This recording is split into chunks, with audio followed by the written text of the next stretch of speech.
ಪ್ರಬಲ ಸ್ಪರ್ಧಿ ಅನ್ನೋದು ಗೊತ್ತಿರುವಂಥದ್ದು. ಮತ್ತು ಅರವಿಂದ ನಮ್ಮ ದಳವಾಯಿ ಅವರು ಸಹ ಪ್ರಯತ್ನ ಮಾಡ್ತಾ ಇರ್ತಾರೆ ಕಾಂಗ್ರೆಸ್ನಿಂದ. ಈಗ ಇರುತ್ತಿರೋದು ಸಮಸ್ಯೆ ಏನಪ್ಪ ಅಂದ್ರೆ ಅವರಿಬ್ಬರಲ್ಲಿ ಯಾರು ಒಬ್ಬರು ನಿಲ್ಬೋದು, ನಿಂತರ ಆಗ್ಬೋದೇನೋ ಅನ್ನುವಂಥ ಒಂದು ಸಣ್ಣ ಚರ್ಚೆನೂ ಒಂದು ನಮ್ಮ ಅರಬಾವಿ ಕ್ಷೇತ್ರದಲ್ಲಿ ನಡೀತಾ ಇದೆ. ಗಡಾದ್ ಮತ್ತು ನಮ್ಮ ಅರವಿಂದ ದಳವಾಯಿ ಅವರಿಬ್ಬರು ಹೊಂದಾಣಿಕೆ ಮಾಡ್ಕೊಂಡು ಇಬ್ಬರಲ್ಲಿ ಒಬ್ಬರು ನಿಂತರ ದೊಡ್ಡ ಸವಾಲು ಆಗ್ತಾರ ಅನ್ನುವಂಥದ್ದು. ಮತ್ತು ಇನ್ನೊಂದು ಏನಪ್ಪ, ಗಡಾದವ್ರ ಬದಲಾಗಿ ಹೇಳೋದಪ್ಪ ಅಂದ್ರೆ ಯಾವ ದಿವಸ ಸೋಷಲ್ ಆ್ಯಕ್ಟಿವಿಟೀಸ್ ಮಾಡೋದು, ಅವ್ರ ಬಗ್ಗೆ ಆರೋಪ ಮಾಡ್ತಾ ಇರ್ತಾರೆ ಅವ್ರ ವಿರೋಧಿಗಳು. ಅದರಲ್ಲಿ ಎರಡು ಮಾತಿಲ್ಲ, ಆರೋಪ ಪ್ರತ್ಯಾರೋಪ ಇರುವಂಥದ್ದು.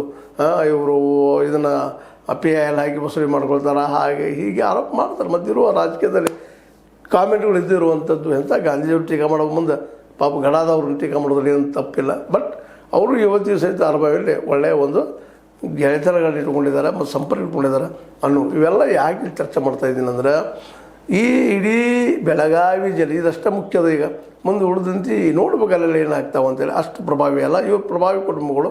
ಮತ್ತು ಅದೇ ಕಾಲಕ್ಕೆ ಈ ಸಲ ಪಟ್ಟಣವರು ಭಾಳ ಪ್ರಯತ್ನ ಮಾಡ್ತಾಯಿದ್ದಾರೆ ರಾಮದುರ್ಗದಿಂದ ನಾವು ಮಿನಿಸ್ಟರ್ ಆಗಬೇಕಂತೇಳಿ. ಅದು ಆಗ್ತಾರೋ ಇಲ್ವೋ, ಆದರೂ ಅವ್ರು ಮೊನ್ನೆ ಮಾತಾಡೋ ದೃಷ್ಟಿಕೋನ ನೋಡಿದಾಗ ಅವರು ದೊಡ್ಡ ಪ್ರಬಲವಾದ ಏನಪ್ಪ ಅಸ್ತ್ರವನ್ನು ಬಿಟ್ಟಿದ್ದಾರೆ. ಮತ್ತು ಮೇಲೆ ಸಿದ್ದರಾಮಯ್ಯನವ್ರಿಗೆ ಭಾಳ ಸಮೀಪದವ್ರು ಆಗೋದ್ರಿಂದಾಗಿ ಅವರು ಆಗ್ಬೋದು.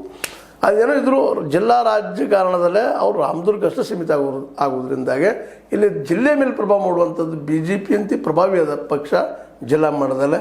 ಮತ್ತು ಆ ದಿಶೆಯಲ್ಲೇ ನಮ್ಮ ರಮೇಶ್ ಕತ್ತಿಯವರು ಈ ಸಲ ತಮ್ಮ ಒಂದು ವಾಕ್ಚಾತುರ್ಯ ಆಗಿರ್ಬೋದು, ಅದು ಜನರ ಸಂಪರ್ಕ ಮಾಡೋದ್ರಿಂದ ಆಗಿರ್ಬೋದು, ನಿಖಿಲ್ ಕತ್ತಿಯವ್ರನ್ನ ವಿಶ್ವಾಸವನ್ನು ಅವರು ಓಡಾಡೋದಾಗಿರ್ಬೋದು, AB ಪಾಟೀಲರು ಅವರು ಸಹಿತ ಕಾಂಗ್ರೆಸ್ಗರಿದ್ದರೂ ಸಹಿತ ಅವರು ಎಷ್ಟು ಮಟ್ಟಿಗೆ ಕಾಂಗ್ರೆಸ್ನ ಪರವಾಗಿ ಕೆಲಸ ಮಾಡ್ತಾರೆ ಅನ್ನೋದು ನೆನಪು ಮಾಡಿಲ್ಲ, ಅದು ಪ್ರಶ್ನಾರ್ಹ.